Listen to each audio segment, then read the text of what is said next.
Hello everybody and welcome again to my channel. I hope you've been watching my last videos as I'm trying to show you how you can do a lovely jacket or a Sakko for a gent or for a lady from the beginning, making the pattern all the way to the end until you can wear it. So today is already video number 6 of that huge process that I'm showing you, and today it is all about exactly how to do completely the outer side of the jacket, including how you do the pockets, how you put the sleeve in properly. And when you've done that, there's only one more to come until your jacket is really completely finished, and that will be video number 7 in a couple of days' time then, when I show you how you will join the lining together with the outside. So let me show you how you got to do this. Let's start with some easy jobs like preparing all the welts for the pockets. This is for the chest pocket, which I just flipped over, and I stitch 1 centimeter on each side off because that's the seam allowance which I added on. And then you can have a choice. If you have a very thick material, you should cut some of the corners off, or at least this one going into the corner very deep in.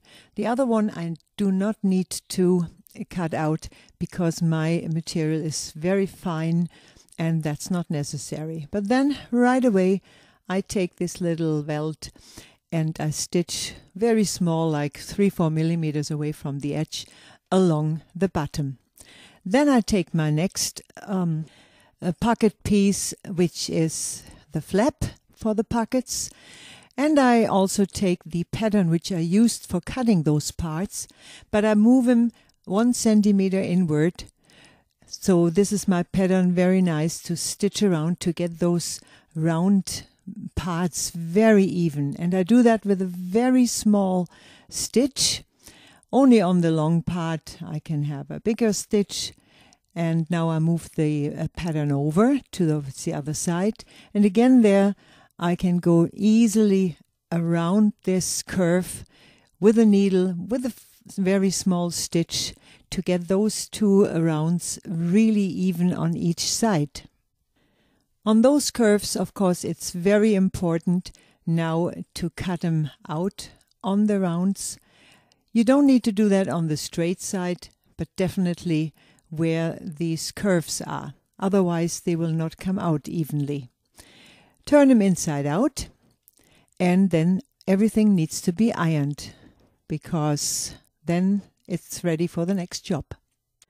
And make sure that you ribble those edges out really well, because it also makes your ironing job much easier when you prepared it like that. But now I like to show you what I prepared so far otherwise. So please, first of all, take your back and close the back middle seam. Then take your sleeve and close the first upper seam that you have on the sleeve. And to know how far down you got to close this seam, look on your pattern, because we marked it right there before we added the extra 5 centimeters for the vent on the pattern, as you maybe remember. So only stitch it to that point as I just showed to you here. And now I need to iron all of this.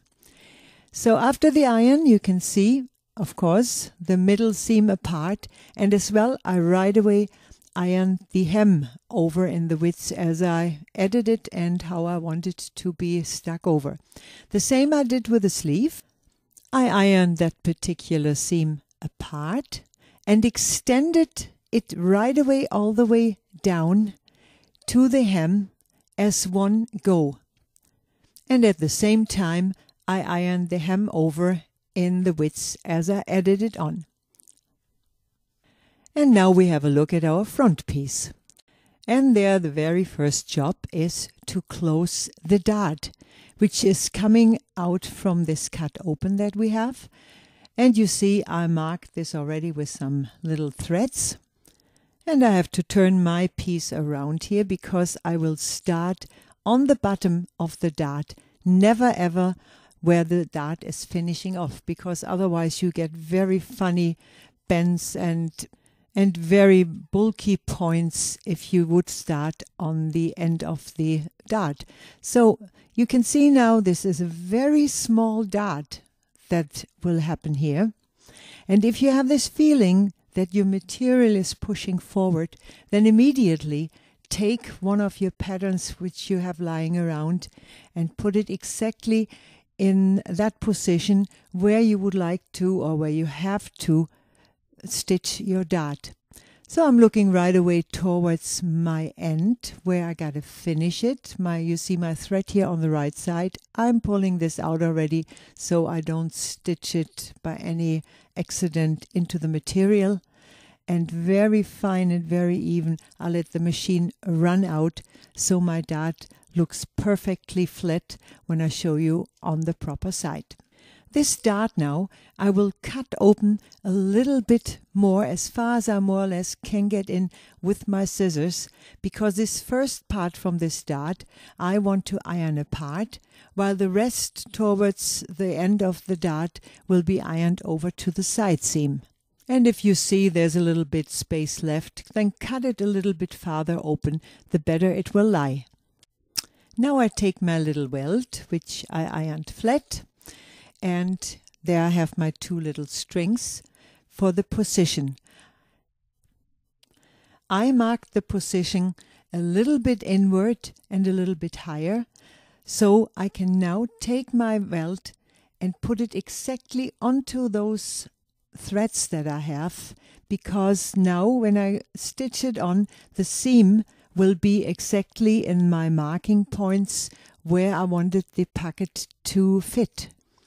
So I put it in the right position, and right away again I will have a little pattern here which I cut exactly in the widths that my welt should be when the pocket is finished. Most important now when you stitch this on is to make sure that your first stitch is really held firm and starts exactly where your welt is starting or where the edge is.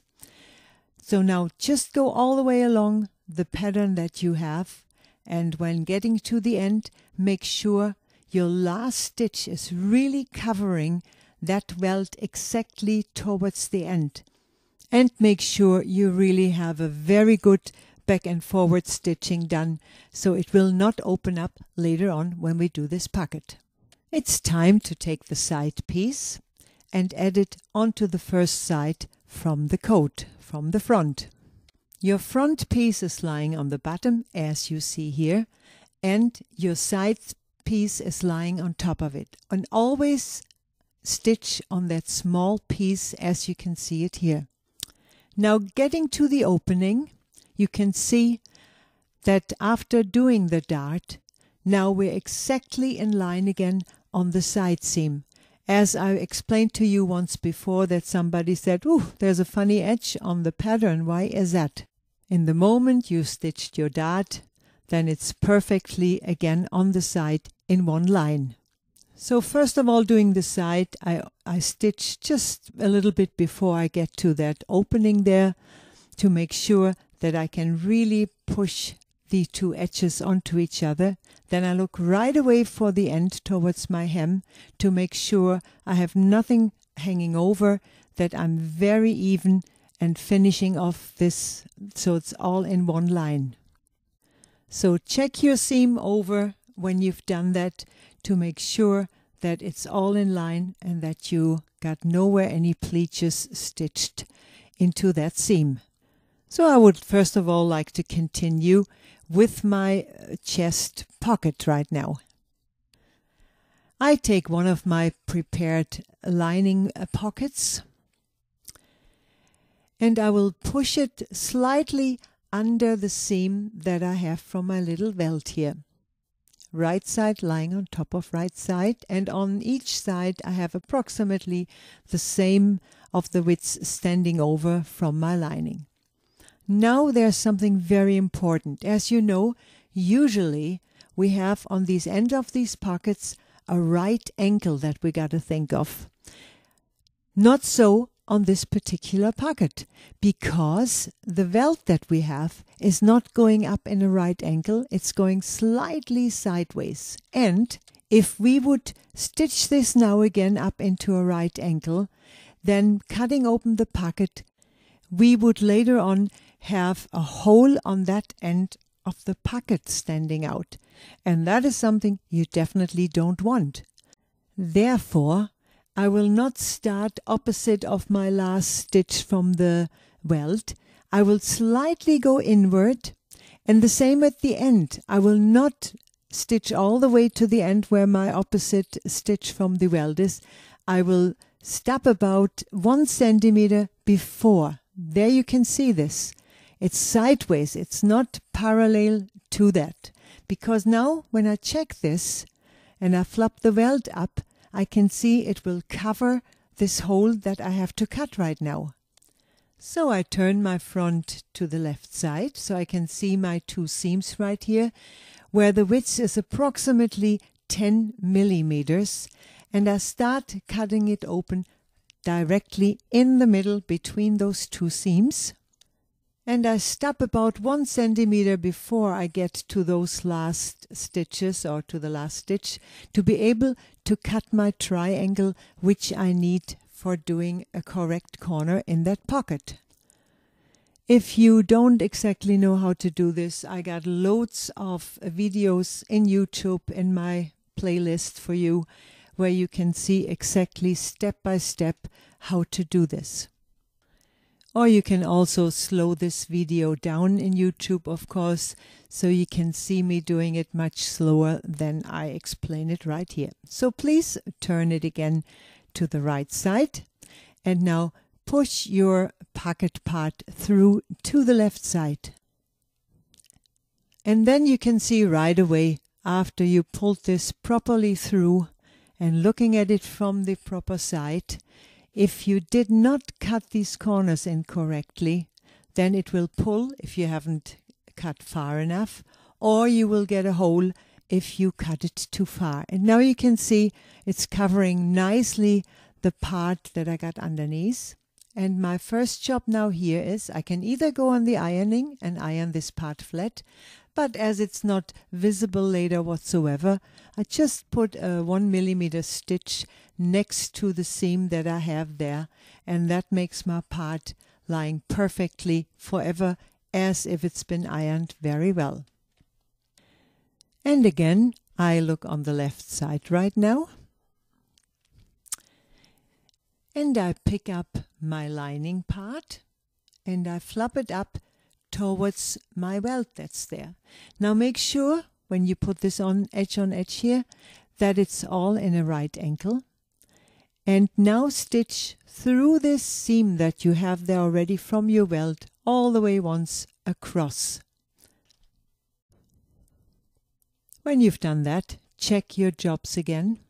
Make sure this is exactly how you like it, because we like to close the lining pocket right now.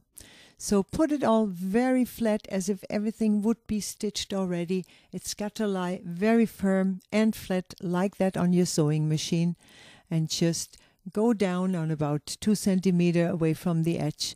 The one pocket side, turn it over to the other side, and do it exactly with the other side. As you can see, my pockets are quite big here on the sides, but I always like to rather cut them a little bit bigger than I actually need them, because it's always easy to just cut some more off from the edge with the overlock or by hand, whatever is convenient for you. Because if you once do them too small, it's so difficult to hold them onto the little corners and edges which you have on pockets. So I prefer to always cut them a little bit bigger ahead in time. So what else is there to do? The sides are not tightened on yet, and the bottom of the pocket is not stitched through. But that's what I really don't want to do, because this is supposed to be a high qualified jacket, and therefore they're not stitched through on the visible parts. But I definitely have to stitch down somehow the sides. If you're a proper tailor, you definitely stitch that with some very small fine stitches, more or less like from the inside down, so it's invisible again. But I can also do this with a sewing machine, because you know on this little welt you do have a seam there. So when I pull this a little bit back so I can see my seam, then I can stitch this down with a sewing machine directly in the shadow of my seam. So I do exactly the same on the other side. I pull my upper part a little bit over so I see my seam, and exactly in that seam, in the shadow, I will stitch this down now. So put it flat on the sewing machine. Now I pull it slightly back. I'm sorry my fingers are in front of your nose now, you can't see it, but I gotta hold it somehow. And then I stitch exactly in that shadow down, and my pocket will be finished. Besides, of course, later on that I have to iron it over a little bit altogether. But that pocket, besides doing the lining with the overlock, that pocket is finished. So we can have a look at our main pockets on the bottom, which are done with 2 little welts and a flap. So now you see the position of the pocket is actually not marked, but we know the position is actually our opening that we got here in the front. And I also know that the length of my opening is got to be exactly the width of my flap. Therefore, I got to mark this somehow to know where I got to start and later on where I got to finish. I know I have to start this job by stitching my first welt on. And I've decided that my welt should have a width of 5 millimeters on each side. And I want to start 1 centimeter farther over than the seam from my long dart is, which I just stitched into the front. Therefore, I will have to first of all mark my welt. So I make myself 2 marks, one where the pocket actually starts, and the second one is where the seam from my dart is. So I know exactly that's where I have to put it in position. And I also have to be really tight on my opening now that I have in my front piece. Otherwise later on for the upper welt which I stitch on, I will not be able to cover this hole correctly. And again on this particular welt now, first of all I check again how long is my flap, and I make myself another mark to know exactly that's the position where I got to end stitching on this welt. And make sure your first and your last stitch on the welt is really firmly held for the cutting the pocket open in a little moment. So before you continue with the next welt, check again, is this really exactly your width? Because you don't want it to be tight in later on, but you also don't want extra holes on the sides, and the flap would be too small then. Now we have this pocket where we have to be exactly in a right angle opposite to each other. And as I mentioned earlier on, I want my welt width to be 5 millimeters on each side. That means my in-between space between the 2 seams should now be exactly 1 centimeter. So make sure you start exactly opposite of your last stitch, which you've just done on your bottom welt. And now push it a little bit under. Make sure you're getting the underneath material as well in, that you don't get a hole there. You see, I open it up, I lift it up to really make sure I'm covering everything. And stitch evenly through. If you have this feeling the material is pushing or pulling somewhere, again I give you the tip, then use a pattern to put under the foot, because then you on the sure side that everything is lying perfectly flat as you can see it here. And I'm checking as well if I really got my stitches opposite from each other, the first and the left one, or I put the flap in position once again before we do some more cutting on this pocket. Because that is exactly the job we got to do now. On the left side, again, part of it is open already from our pattern, as we know, but there is still a little bit more to cut open for the pocket, as you can see. And again, I'm cutting this little triangle into the corner. Make sure not to cut through the threads, but really onto it, and that you're really in the corner in. Then turn it again on the proper side and push your little welts inside. Now you can see on the left side you got this little triangle which you can pull out. Now make sure you got the welts lying exactly edge on edge in the middle together on the right side, and just go over this little triangle and really stitch it from corner to corner. And we do exactly the same on the other side. I'm pulling my two welts in position, so edge on edge joints. Well, I look on the right side that I do have a right angle for this welt pocket, and I stitch only over that little triangle which I done by cutting the pocket open. Now it's advisable that you go to your ironing board and iron the two welts nice and flat. Then you take your flap and push it into the hole, and you can see if you worked really perfectly well. Again, I look on the left side now, and I put edge on edge from my cutting onto each other. And if I've done some good and exact cutting, I know it should be very even without doing some big checking. So I got my flap, I got my upper welt, I put edge on edge, and I can see my seam from my welt when I stitched it on. And exactly in that seam I go along with my sewing here to add my flap onto the top welt. But even I don't trust myself always, and therefore I'm looking on the proper side, and I add my two sides from my flap onto each other to check if I have the right width there, because otherwise that might look a bit stupid. But as it looks there, I'm quite satisfied, and I decided that's the way I'm going to leave it.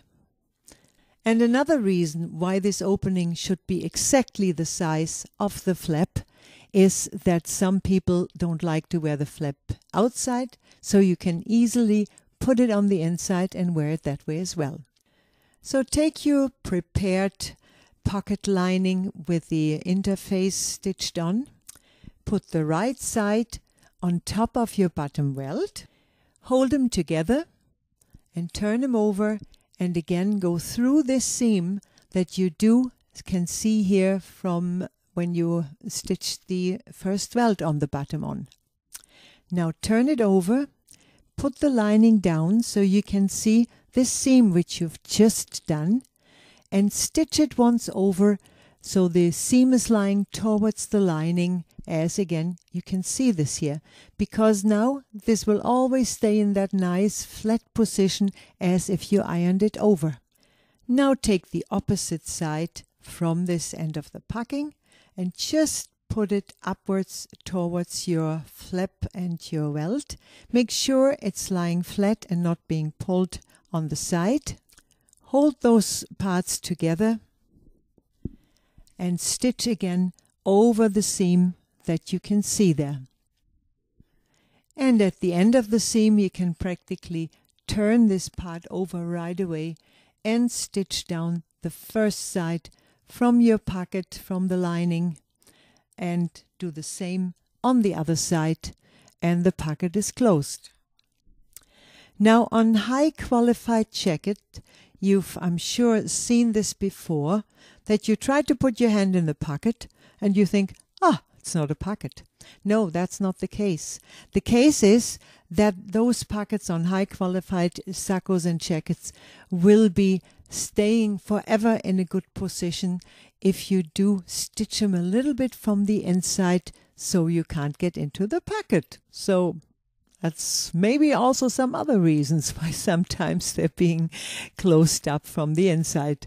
So grab your fingers inside And just with a very big stitch, without stitching back and forward in the beginning and the end, just close that hole a little bit.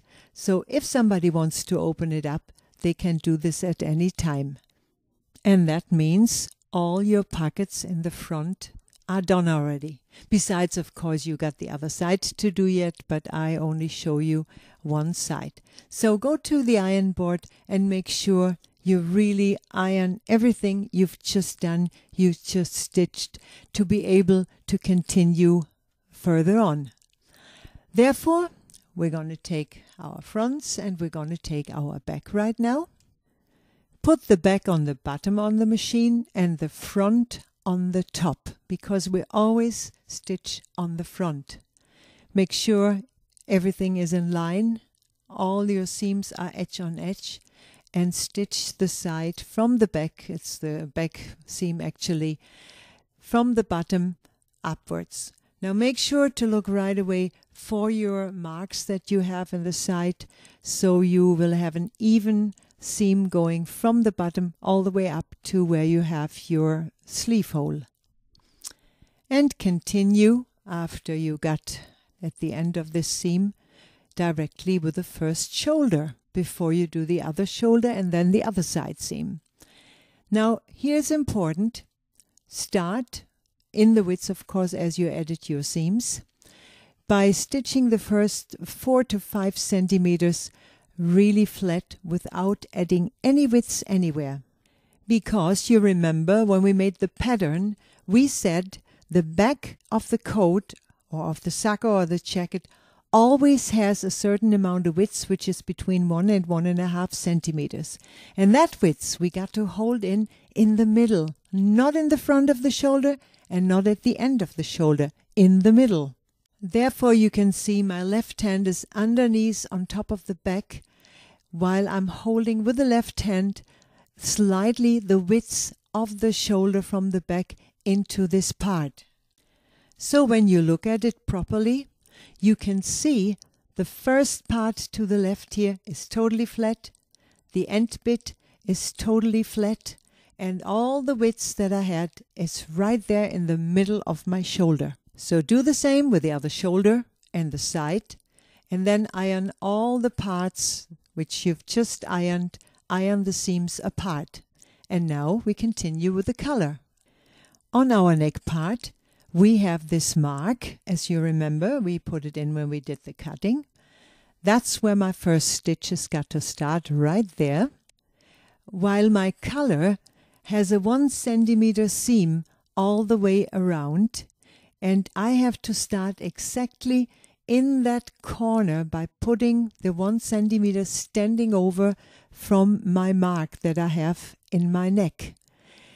With other words, my 1 centimeter is standing 1 centimeter farther over from the mark that I have underneath, and that's where I start stitching. And again there, I must be very careful that that first stitch will not open up later on when I have to add the lining into the main material.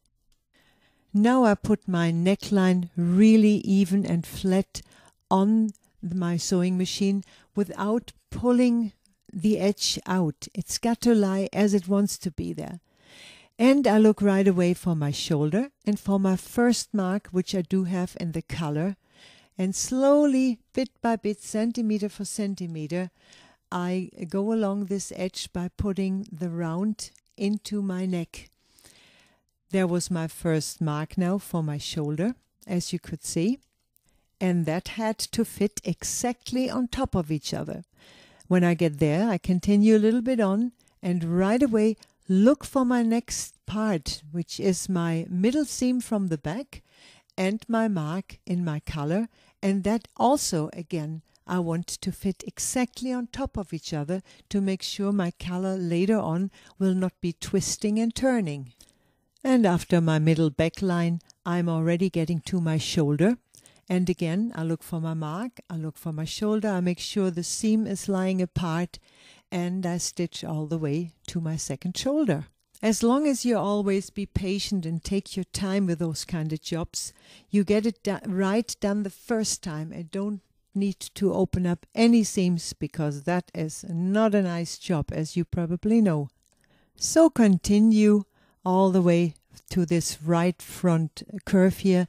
Make sure you evenly turn the color into the part, as you can see how I'm holding my hands underneath the machine, because now we're getting towards our mark on the front again, and we know we have to have 1 centimeter standing over for our seam later on, and they got to fit together, as you could just see it right here. Now have a good look. Go all the way along your color to make sure you didn't put any funny pleaches anywhere in while you were sewing. When that was perfect, then take your scissors and cut in on a width of or distance of 1 to 1.5 centimeters all the way along this color part, but not cutting the color, only cutting the main material.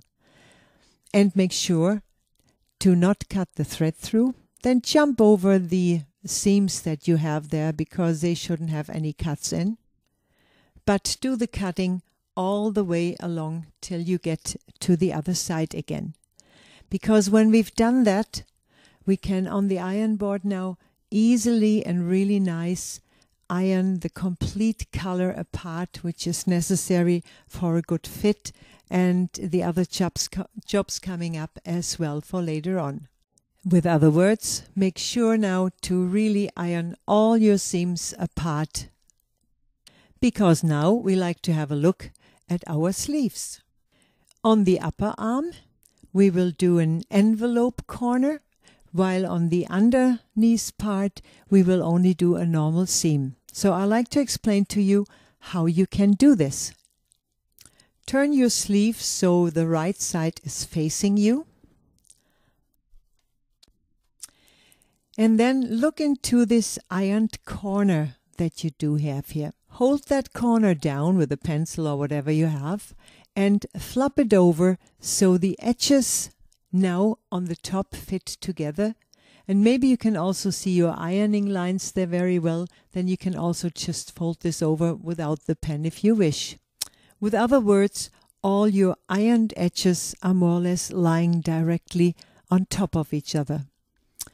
Now you need a right-angled ruler to put exactly onto your new created edge here, because then you draw a line from this corner where the ironed edges were meeting towards the top in a right angle, but not too tight into the corner, because otherwise it could happen that your corner would pull afterwards. Therefore, just mark it very briefly at the moment, and now stitch over it, but without going back and forward with the sewing machine, because then you can easily open it up again after checking in case if it is not to your satisfaction. So don't cut any material out yet, only turn it over to the right side and put it flat on the sewing machine to check if that is how you like it and how it should be. Because in case if you've done it too tight, it will pull. Or if you have not stitched enough out, then it will hang down. So if you say this is correct how I wanted it, then go over your seam again properly to hold it on the top and the bottom with some extra stitches. Now cut this corner out because that is way too much inside. Leave a 1 centimeter on the start there, but towards the corner, cut it out to about 3 millimeters and now turn it inside out. The underarm part now is much easier. Just put this on top like that, and you can see here now, that was my mark for the hem. But I ironed it slightly farther over, because this bottom piece from the underneath arm I do not want to show out on the right side. Therefore, on an event like this, you should always make the underneath like 2 millimeters shorter. It will still look as if it's the same length. So turn it right on right side now where your ironing mark is, and just by 1 centimeter, as that was my width, stitch it up and turn it inside out and push the corner out. check again if it's all for your satisfaction. And now we need to do a little cut here on this particular side, because otherwise it will not be able to do the next job. So just at the end of this seam that you've just done, cut it in by 1 centimeter. And as I will not put any buttonholes onto this vent on the sleeve, it's now time for me to close this vent up. You saw how I crept it then, and from this corner where I earlier on finished the seam by putting the seam on the upper arm in, I start right there, go slightly across, and now down this vent part in the inside in the back. But if you do want buttonholes in that sleeve vent, then you would have had to do that first before you closing that in, before you closing it up in the inside, as you can see here. Otherwise you can't get a hold of it. And here you can see the finished vent, how good it looks. It actually looks like a proper one and not a blind one, although I said to you I'm doing a blind one. That is approximately the point where it's closed. And you can see you can put your 2-3 buttons on there as you wish, and you can check it again. I always like to check in between how nicely that looks so far. There goes the lining against later on or tomorrow when we do the linings with it together. And I'm checking again that my underneath part does not show out on the proper side. Now I stitch the other seam up from my sleeve. Go on the ironing board, iron the seam apart, and I get ready to stitch the sleeves into my coat. All seams on my jacket part, including my collar seam, has been ironed apart. So now I choose the right sleeve, if it's the left or the right, and I pull the sleeve to the proper side. That way I put it inside my coat, as you can see here. And I put my bottom of the sleeve towards the bottom of my side seam. Now, you remember, I told you when we were making the patterns that the sleeve is actually 3 centimeters put forward from our side seam. That means exactly in that position I have to put it on top of each other and right away under my sewing machine, as I would like to start my sewing right there on that forward put seam from the sleeve into the front of the jacket. So when I start sewing here, I know my whole underneath of the sleeve has got to be stitched without any widths in the sleeve. That means so much looking and so much holding I don't need to do in this first part. I just stitch it flat on top of each other. But as soon as I've done about the first 8 to 10 centimeters, I got to look for my first marks in the actual coat and on the sleeve to see how much width do I have to now stitch into the sleeve. And you can see right here, that is quite a bit. And as I have a seam in the back of the sleeve and in the back of the jacket, I know my seam from the sleeve is got to be approximately 2.5 centimeters above the back seam, which I know because of the way I've done the pattern. So also that I'm looking for right away to make sure that on both sides of my coat these positions are in the same point on both sides. Otherwise this looks stupid on the back. Again, this is a very important job where you got to take your time and really work slow from point to point, from mark to mark, because there's nothing worse on a good coat than a bad fitting and sitting sleeve. So now look, how much width do you actually have to hold in? And watch my hands. My right hand I'm actually only using for a guiding hand to hold my jacket in position, while with my left hand you can see I'm slightly like turning the widths into the machine. When I've done a couple of stitches, I keep lifting my foot up. Of course, the needle has got to be in the material, very important, otherwise you get funny corners and edges in. But by lifting the foot and pushing the width slightly in a curve underneath the foot, you get this width in. And again here I just showed you the bottom part I want flat. That means on the top there I got lots of widths, that's a difficult word, which I have to really stitch into the sleeve. That's why I'm holding with my right hand the underneath, and with my left hand I keep turning this sleeve into the position under the needle while lifting the foot, and bit for bit this goes then so easy if you really take your time. And my video that you see here is actually a real-time video for putting the sleeve in. I didn't speed it anything up. It's just you hear me talking over it because the first one I did in German. I don't think you wanted to listen to that. Now here you see two of my last marks in the sleeve and in the part. And from that point on, I got no widths left again whatsoever because it's underneath the arm. So I don't need to look at anything. I just go along with the machine, go a couple of stitches over my stitches where I started and turn it, and I have a look at my sleeve. And now you can see if you put that width in evenly, or if it's all over the place, or if you got corners in. So turn your jacket towards the right side and have a look if there's really a round falling sleeve in it. Otherwise you got to change it. And if you got to change something on a sleeve, make sure you don't only open up one or two stitches, because that doesn't work. You always got to open up quite a bit if you have to change something on a sleeve fitting. So both sleeves are in, and we got to put the shoulder padding and this so-called fish into the jacket.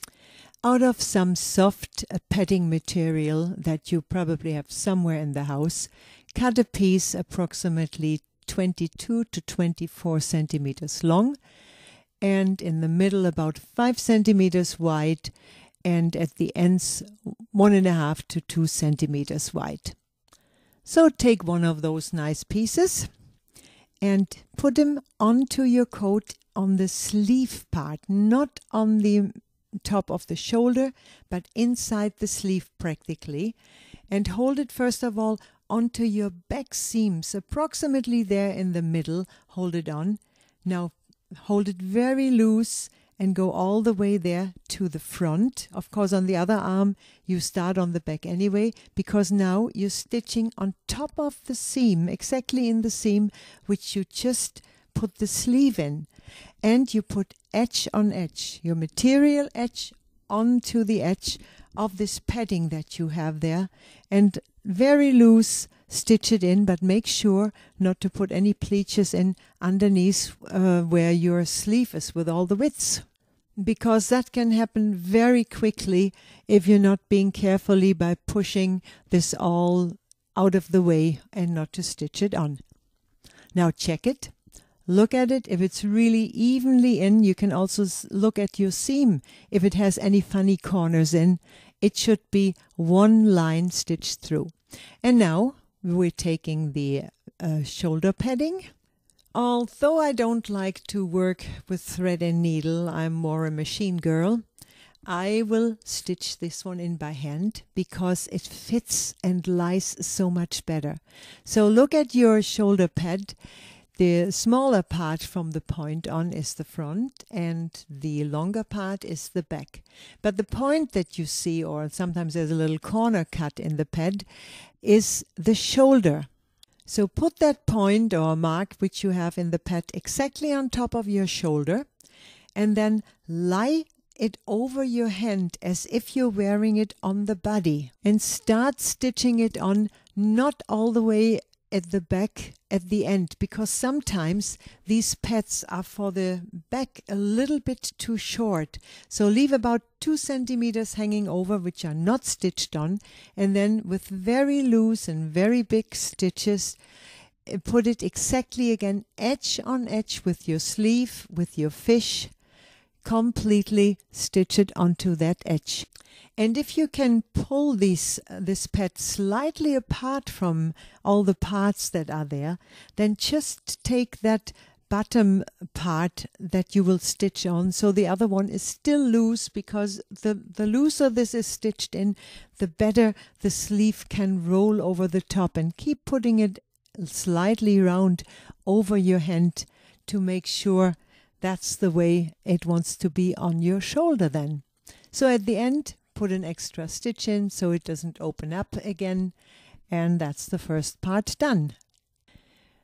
Now all we have to do is fasten it in one more point, which is on the shoulder. Make sure you're putting it very flat, pushed against the sleeve. Make sure underneath it's really flat, like I just showed you. And in case if your pet is too big, like I already had to cut a little bit off here because it should not run into the collar part.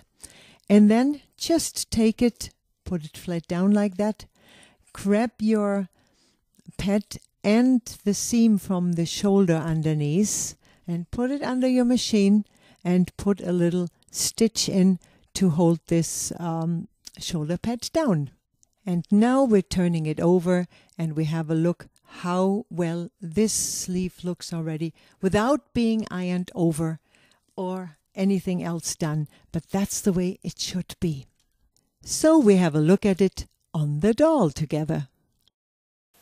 Well, you see, of course you got to concentrate on the jobs you're doing, but that's what it looks like with a beautiful put-in sleeve that falls so fantastic that you think it was a proper tailor who made the jacket if you follow step by step my instructions.